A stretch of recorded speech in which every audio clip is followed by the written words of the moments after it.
What's new, crew? Welcome back to Vlogmas. If you're new, my name is Cassandra and today we're going over my Christmas meal plan for you guys. I am hosting Christmas this year. I'm very excited about it. I adamantly claim Christmas as my holiday to host because it's just the one that brings me the most happiness, and it's cookies and candies and all of the baked goods, which is the thing that I like the absolute most. So we're gonna hop into what I'm planning on making this year, what I'm planning on baking this year, and a lot of changes that I'm making. I will link last year's Christmas meal plan down below for you guys.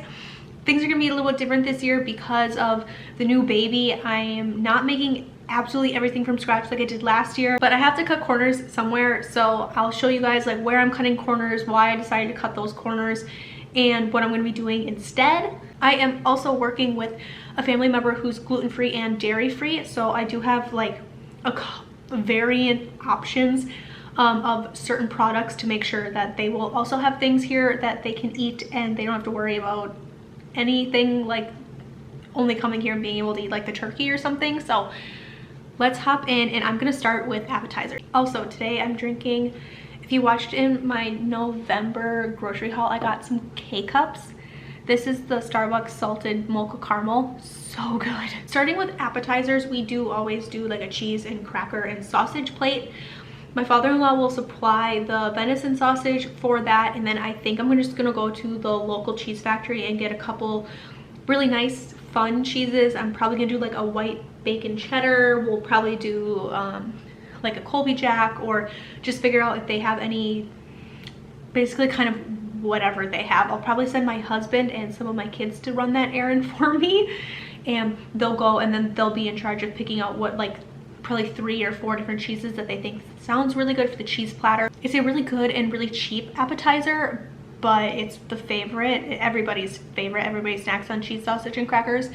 And we also set this out because if I schedule lunch for like 11:30 or noon, whatever it is, I will have family members starting to show up around my house at like 10:45, maybe 11, and they will come in and hop in the kitchen and help finish off like whatever needs to happen at the end. And then my father-in-law will come, he'll throw the turkey in the oven, he'll make the gravy fresh here and do all of that stuff. So we always set out the cheese platter because everybody who is walking in to help finish off cooking most likely hasn't eaten breakfast yet, or like hasn't eaten yet for the day because they're saving it for the big meal for Christmas. And then they'll come in and start snacking on that platter. And I figured what would be really fun is to put in the middle of that platter is a smoked trout dip. My husband was super successful fishing this year. That was something he really wanted to focus on in like our family's journey on being more self-sufficient, and he crushed it this year. We have so much smoked trout in our freezer. He already gave some out as gifts to like neighbors and family and friends and stuff, but I thought it would be really fun to take some of his smoked trout and make a dip. I will link the recipe for the dip that I plan on using down below in the description box. Of course, I found it off Pinterest. I don't know the name of the blog that originally posted it. I'll put it somewhere either up here or down in the description box, but it looks really good. It's super simple, really easy, simple ingredients, and my husband's actually really excited to make that dip, so he's going to be making that smoked trout dip. And then I figured I would get like a bag of those little crostinis and put those on the platter too. So we'll have the smoked trout dip in the middle, and then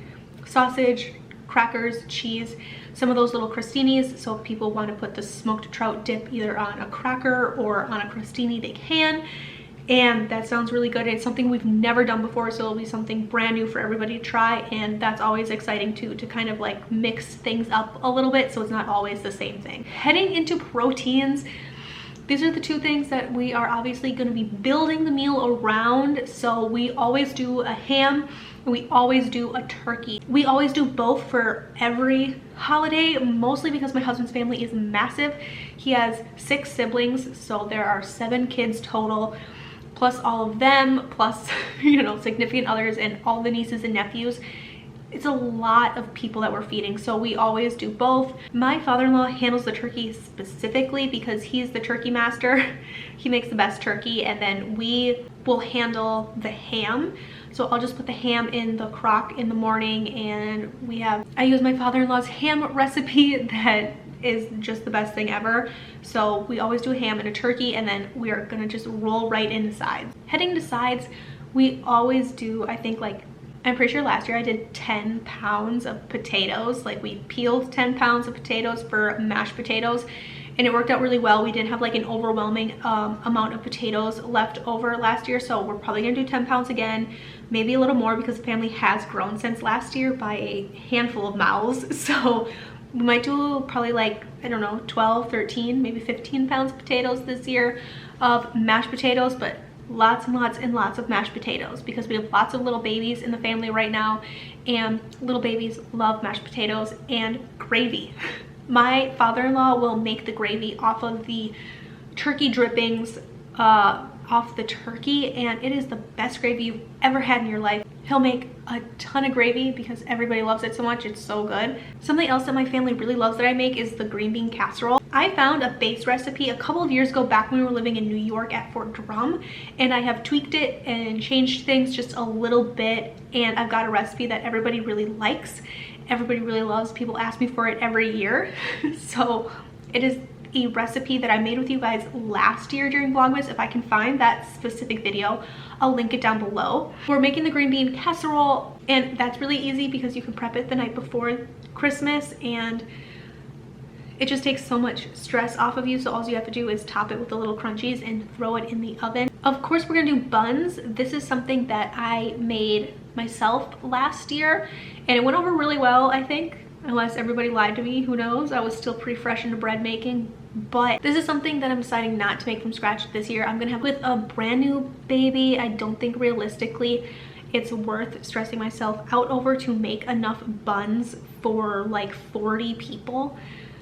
So I'm just gonna get store-bought buns this year, and the stress, or taking that amount of stress off of myself, is going to be well worth it. So we're just gonna buy buns this year. I don't know what kind of buns that's gonna be. I'm kind of just gonna go with the flow and maybe see what's available. I'm thinking about getting those frozen ones that you proof yourself and rise, and that way they're still like somewhat homemade and they taste better than, like, I don't know, some that you can get from the bakery or something. I don't know. That's kind of what I'm leaning towards, but we're definitely gonna do some sort of roll, some type of bread, because you have to have that for Christmas. Of course, we're gonna have stuffing, and this is where I'll have like a regular stuffing and a gluten-free stuffing. Same with the rolls. I will do something for a gluten-free, whether that be like a cornbread I throw together or something, just so that they also have something, some sort of bread to like slop up all the gravy and everything, because we all know that that's the best part, for real.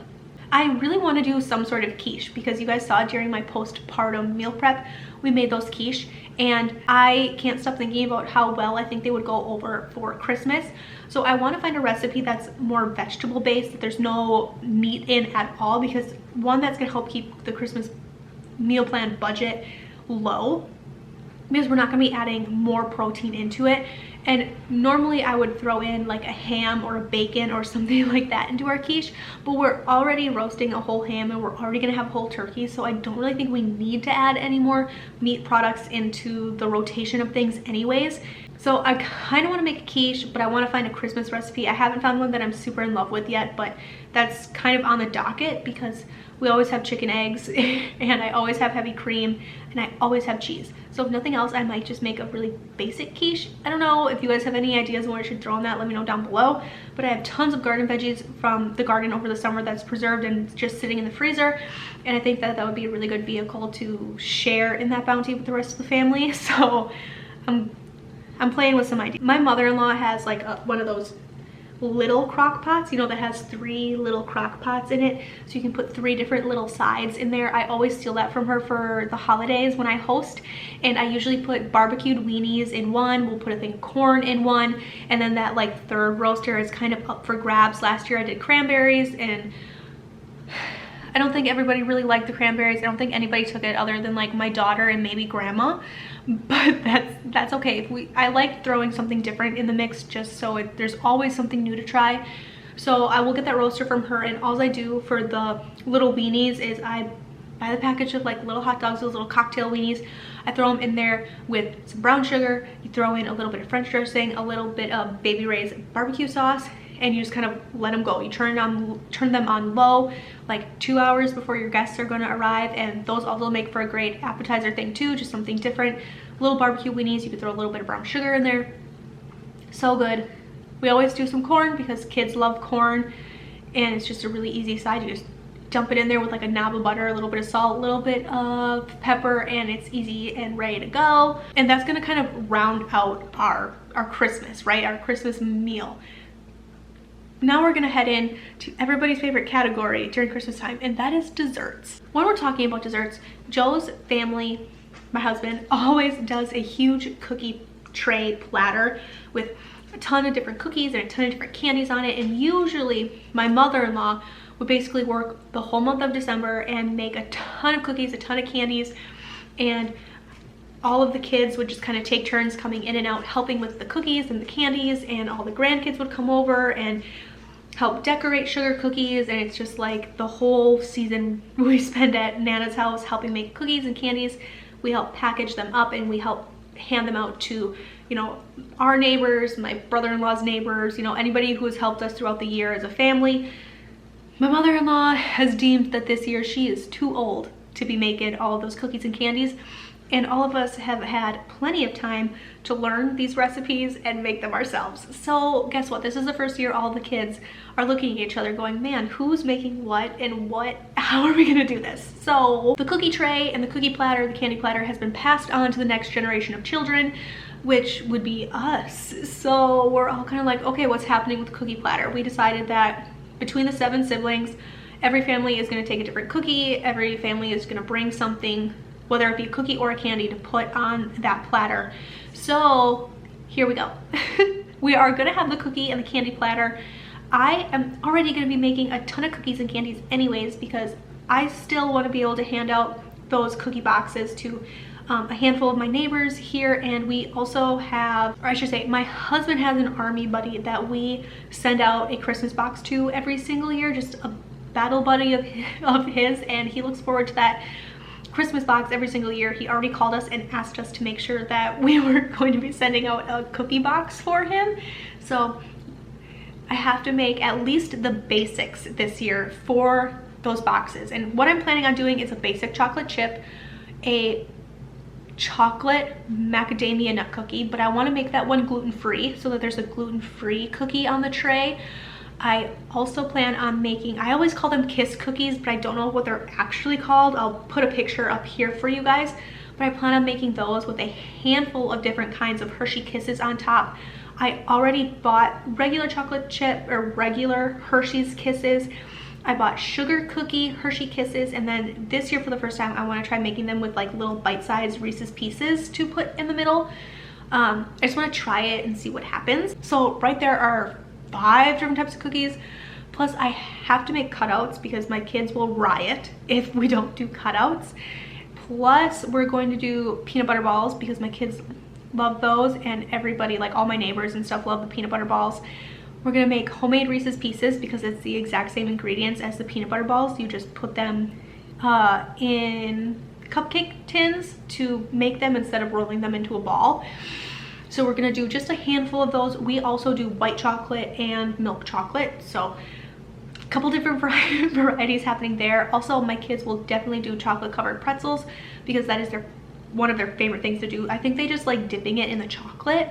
So they'll help with those. I'm pretty much not going to be involved at all in the rolling of the peanut butter balls or the chocolate covered pretzels and stuff because my kids take those over. So lots of different things happening there. I'm not making toffee this year. I'm not going to do anything like that because brand new baby. I want to make sure I'm setting realistic expectations for myself.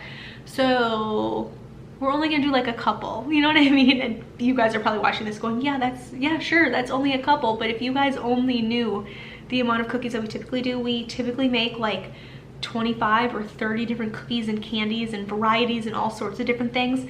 But I'm also reminding myself that it's only me and not like the whole family of us that are usually doing those things. And I have to leave other options for other people to be able to bring and put on the cookie tray as well. So that's my spiel on the cookie tray. We're also gonna pull out that second apple crisp that you guys made with me back in October. October. The very last thing I'm going to be making are some Rice Krispie treats. That's another thing. My kids will probably take those over from me, especially my oldest. She's 7 and she's really into like taking over some of those a little bit more simple things, and she's really enjoying them, and she's doing an awesome job too with those. So she'll take over the Rice Krispies, but I am going to switch out the butter in the Rice Krispies for like a lactose-free butter so that it's gluten-free, dairy-free for the person who needs that. So they'll at least have some different candies and a cookie on the tray, and then of course the Rice Krispies, and then everybody else will eat those too, of course. And hopefully no one will be the wiser, but I'll still have a couple options for the person who needs them. I'm also thinking if I have room in my budget left over for my Christmas dinner, I think I might also pick up those little, what are they? Those little cheesecake squares that Aldi sells this time of year. I think they're like $13 or $14 a box, which sounds really expensive, but they're really, really good. And I like them so much because I can buy them at the beginning of the month, put them in my freezer, and not worry about them until, you know, it's Christmas time, and I can pull them out and just have to defrost them basically, and they're gonna be good to go. But they have regular New York cheesecake in those, strawberry cheesecake in those, and a turtle cheesecake, and they're just little squares. They're just little bite-sized pieces, and man, are they good. So I'm thinking about maybe doing that. I also had a Kringle written down, which if you watched my November grocery haul, you'll see that I got a raspberry Kringle for Thanksgiving, and I'm thinking about maybe buying one of those for Christmas.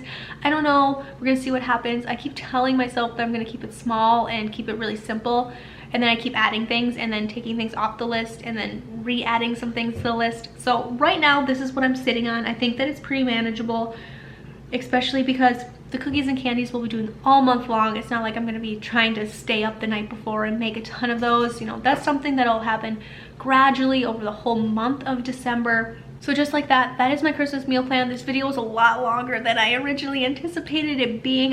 Thank you guys for sticking in there if you managed all the way to the end. I am gonna finish off the rest of this coffee and go fold a couple baskets of laundry while my son naps.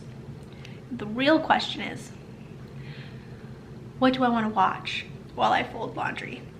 Because my son's napping and I can watch something other than Spider-Man. Let me know down below what your kids are really into watching these days.